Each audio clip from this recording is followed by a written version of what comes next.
Ebidensya po sa reward system, malakas ayon po ito sa Quad Committee. Kahit anong pagtanggi ang gawin ni na Senator Bato de la Rosa at Senator Bongo, malakas ang ebidensyang nakala po ng Quad Committee hinggil sa reward system o ang pagbabayad sa mga pulis sa bawat drug suspect na kanilang mapapatay noong kasagsagan po ng war on drugs. Narinig ninyo? Siyempre, dahil malabagyo. Malabagyo ang ebidensya. Netong mga kongresista sa pamumuno nga at pangunguna netong Quadcom, Quad Committee, mga kababayan, lagi nyo namang inaabangan yan, di ba? Minsan boring na nga yan eh. Nakakasawa na yung paulit-ulit na tanungan. Kulang na lang magligawan. So ngayon, ito na mga kababayan, itong Quad Committee, abay nakalakap na nga ng matindi at malabagyong mga ebidensya dito sa mga mag-aamong. Walang iba kung hindi si Bato, Bongo at ang kanilang Panginoong leader na si Digong Niño. Ebidensya po sa reward system, malakas ayon po ito sa Quad Committee. Kahit anong pagtanggi ang gawin ni na Senator Bato de la Rosa at Senator Bongo, malakas ang ebidensyang nakala po ng Quad Committee hinggil sa reward system o ang pagbabayad sa mga pulis sa bawat drug suspect. Oy! Oy, nasan na yon? Eto mga kinakabahan na, Etong mga amo mo. Nasaan na yung mga, si Aki, Aiki. Eto, kinakabahan na sila. Si Bongo, si Bato, si Digong, halak ka! Diyan ka lang Huwag kang alis dyan Gusto ko, manood ka lang Dito ka lang. Game, tuloy. Biruin ninyo. Itong mga ito, wala na ito. Bakit? Malabagyo ang mga ebidensya Biruin mo. Tapos kayo naniniwala pa rin. Aba, saan naman kami lulugar sa inyo? Kasi talagang hindi na namin alam kung saan kami mangangatwiran pa. Dahil nandyan ang ebidensya. Pero kayo, Aba, dila pa rin kayo ng dila sa mga puwet ng amo nyo. Mga ganon kayo. Mga ganon. Utang ng pagdila sa puwet ni Digong. Ginaganon nila yung puwet ni Digong,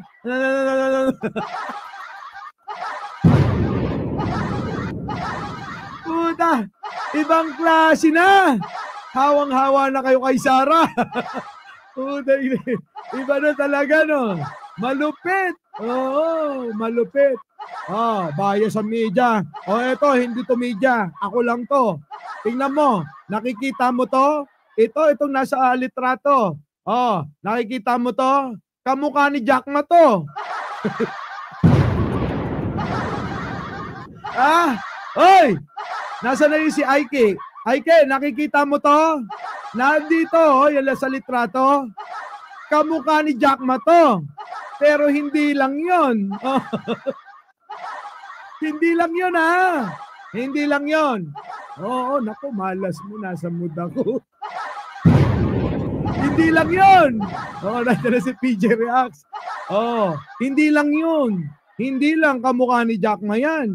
Nuknukan pa na sinungaling yan. Tignan mo. Panood ka,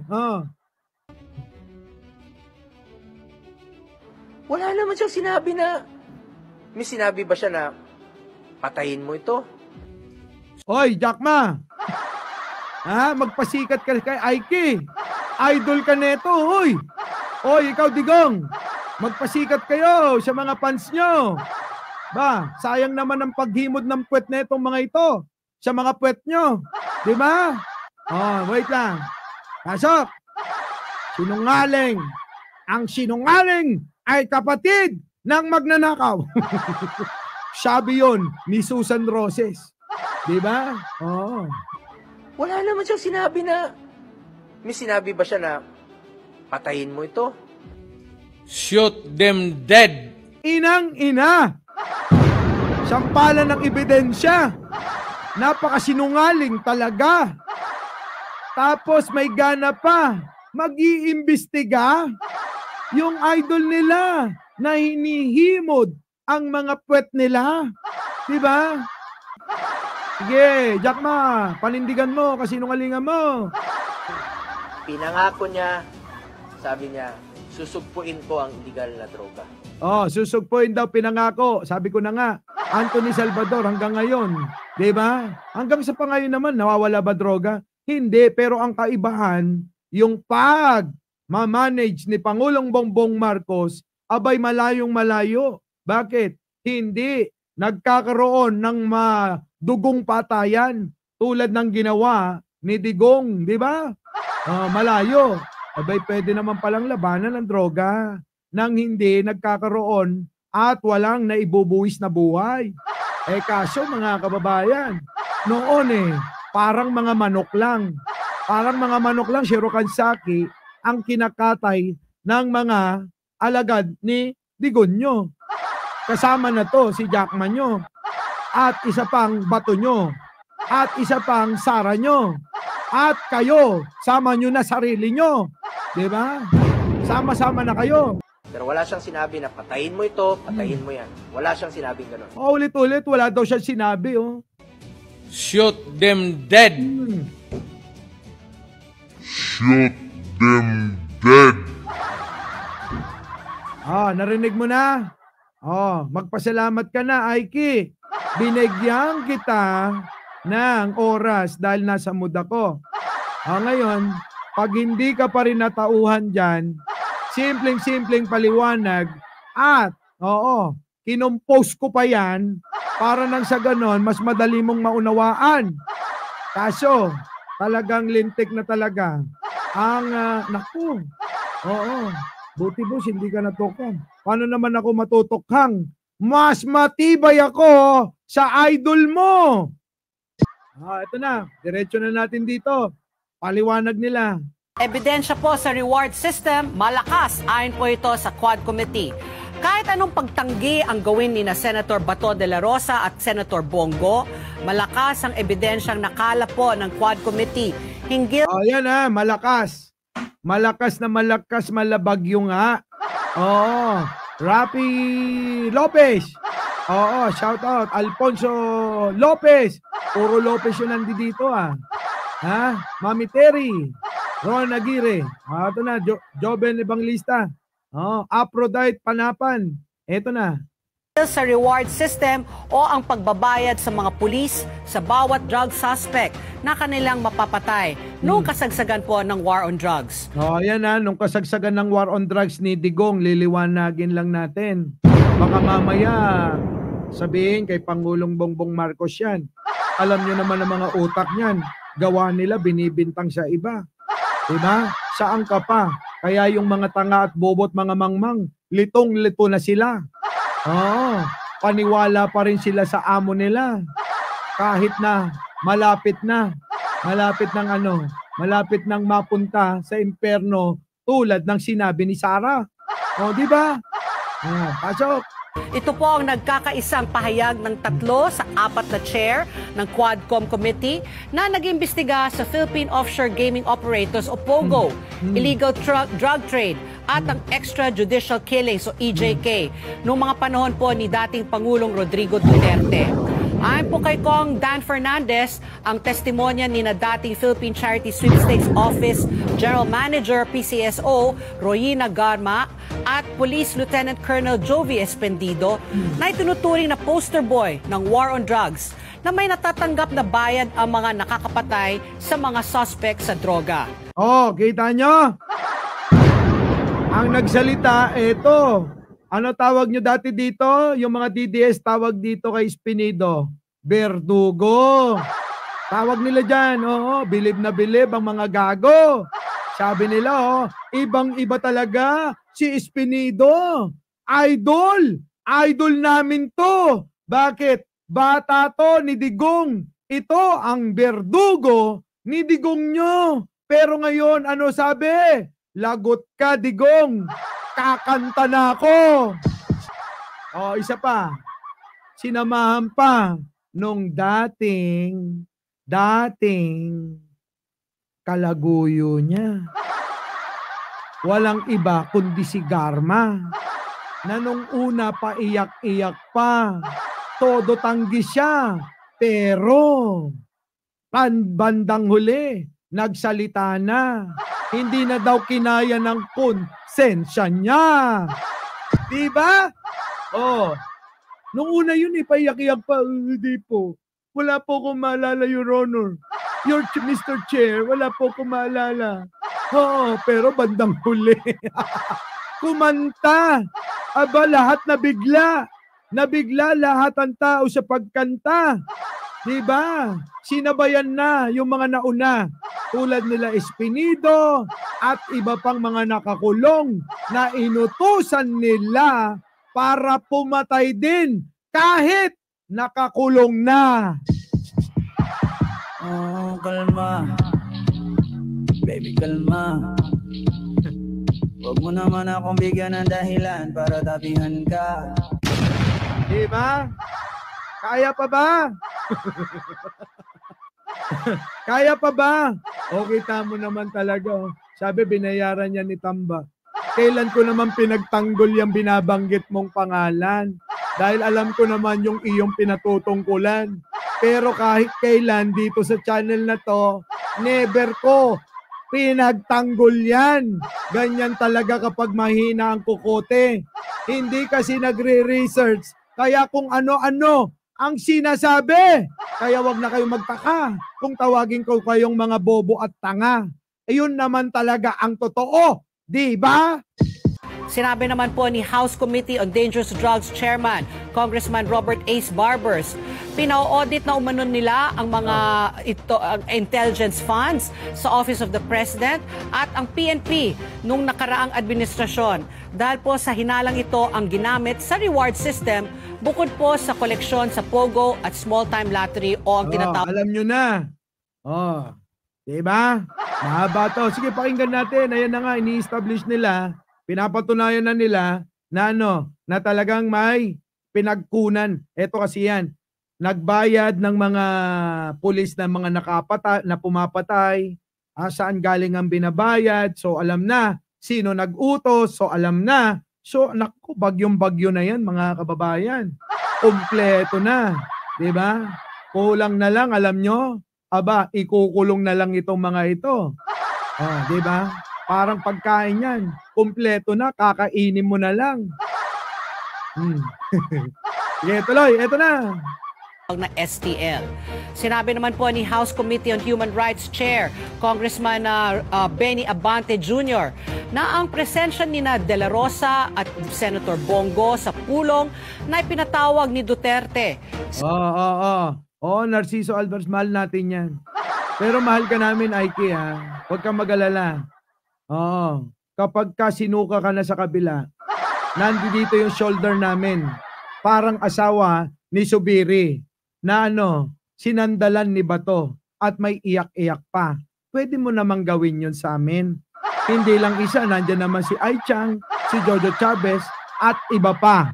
Kaya kung ako sa iyo, magbago ka na bago pa mahuli ang lahat, maubos ang utak ng mga kasama mo at ng ikaw ay himaligtas. Diba? Hindi pwede yung ganyan. No. Utak mo, kukunti na lang. Dito, pwede pang lumago yan. Ba? Pangakuan ka ni Jojo Chavez tsaka ni Ai Chang. Gusto mo? Yung utak mong kukunti, lalago yan. Bahala ka. Saan ka? Sa lalago o sa malulugi? Sa masasaid o sa yayabong? Dalawa lang pagpipilian, ha? Bahala ka na. Sige. Pasok. Sa gusali po ng Department of Public Works and Highways o DPWH dun po sa Davao City ay malakas na katibayan dahil dito binuo ang plano na gayahin na po ang Davao model kung saan babayaran po ang mga pulis na makakapatay ng drug suspect. Totoo naman yan. Sabi naman ni Digong, sa bunganga niya mismo galing. Gayahin yung kung paano yung ginawa nila sa Davao. Ha? Abay, ang pinagtataka ko, bakit yung anak naligtas? Di ba't dapat kung talagang ganyan ang programa mo, dapat lahat. Di ba? Hindi mo dapat pinaligtas yung isang anak mong, kitang-kita naman sa itsura at meron namang umamin na mga kasama na nagdodroga sila. Bakit pinaligtas ni Digong yon? Meron pang paganito-ganito si Digong. Sabihin nyo sa akin kung sino anak ko ang nagdodroga, ako mismo papatay. Kaso baliktad. Aba, nagdodroga yan, mag-mayor yan. Diba?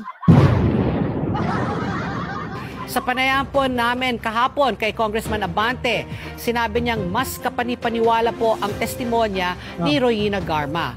Pakinggan natin po ang bahagi. Yun! Dating jowa, umanta, bakit kaya? Okay, Aiki, pis-pis tayo Sorry sorry. Dito ka lang makakatagpo ng mga kadebate, mga katunggalian sa pananaw, pero nagsosorit, nagpipis-pis sa'yo. Papispisang ka nga tayo. Pispis tayo pero papispisang ka.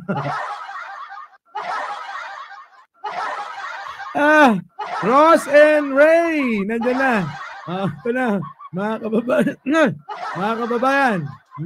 Bahagi ng panayam kay Congressman Benny Abante. So anong sinabi ng then na mayor na naging presidente? Ihanap mo ako na mag-lead ng war on drugs na reward system. Yan ang sinabi niya Yun ang sinabi niya. At kahit naman sa bunganga ni Digong galing yan Diba? Diba? Galing yan sa bunganga niya.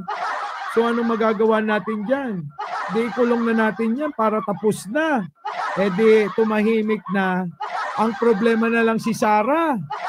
Pero madali lang ang solusyon dyan. Anong gagawin, Boss Mike? Dalin, ipasok sa loob. Doon sa loob ng kaloob-looban ng Mandaluyong.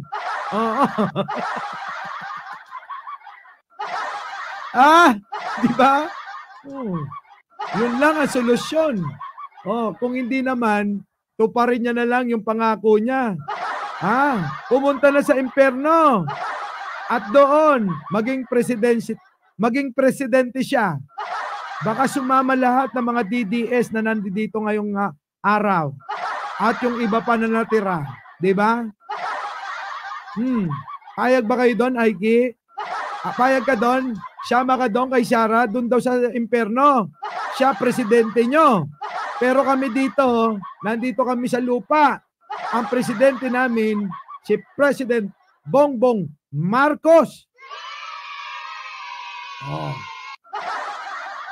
Diba?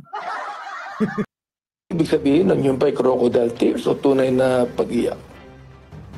Tinig po ni Congressman Benny Abante. At base po sa nagdaang pagdinig ng komite, umabot po sa 1 milyon ang binigay na pabuya sa mga pulis na makakapatay ng drug suspect kung saan si dating National Police Commissioner Edilberto Leonardo ang nagdedesisyon sa kategorya at halaga ng pera sa bawat suspect na mapapatay. Si Leonardo rin umano ang nagsusumite. Ito, si Leonardo. Nako. Ewan ko rito. Pag ito, bumaliktad na, tapos na talaga lahat to. Ng report kay Senator Bongo. Para Bongo! Sa'yo pala nagre-report Ang dami pong pa-echos-echos masingil ang reward money na ipinapasa naman sa mga regional at provincial director ng PNP at magbabayad sa kanilang pulis na nagtatrabaho. Yun, grabe, no? Grabe talaga. Patayan dito, patayan doon. Kasi nga naman may pera. Meron pa nga sa Bulacan Sa isang araw, mahigit 30 pinapatay niya. Paano naman yun, no? Sa isang araw kumikita, 300,000 mahigit. Saan ka pa? Diba? Bay pumatay ka na lang ng pumatay. Diba? Biruin mo yun. 30 tao mahigit pinapatay niya. Para para dun sa reward money na natatanggap niya. 10,000 daw pinakamababa eh. Diba? 10,000? Saan ka pa? Revenge, oy. Ngayon ka lang dumating ah. Pinagparlit mo rin ba ako sa iba?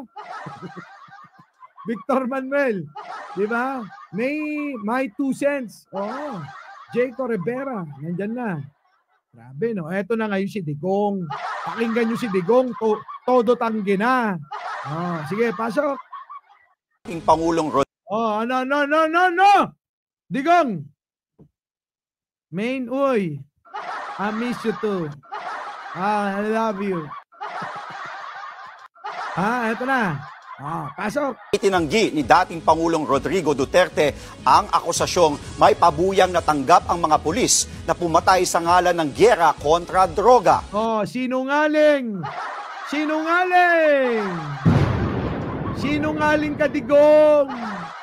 Nanginig na ba ang latag mo? Siguro nanginginig na ang latag ni Digong. Kaya siguro ito? Todo tanggi na. Dati yabang-yabang yan eh. Sabi niyo, ako ang mananagot sa lahat. Kayong mga pulis, sumunod lang kayo. Ako, aakuin ko lahat yan. Sabi niya, di ba? Ay bakit ngayon? Biglang umurong na. Tinatanggi na. Lagot kayo mga pulis. Ilalaglag kayo ni Digong. Bakit? Kasi iniisip niya, bayad naman kayo eh. Di bahala kayo sa buhay nyo, kanya-kanya na kayo. Di ba? Naku po, Benjamin Bernardo, yan na nga. Magkano kaya isang ulo ng DDS vlogger? Ewan ko ba? Digong! Ang latag ni Digong ay umurong kay Bongbong.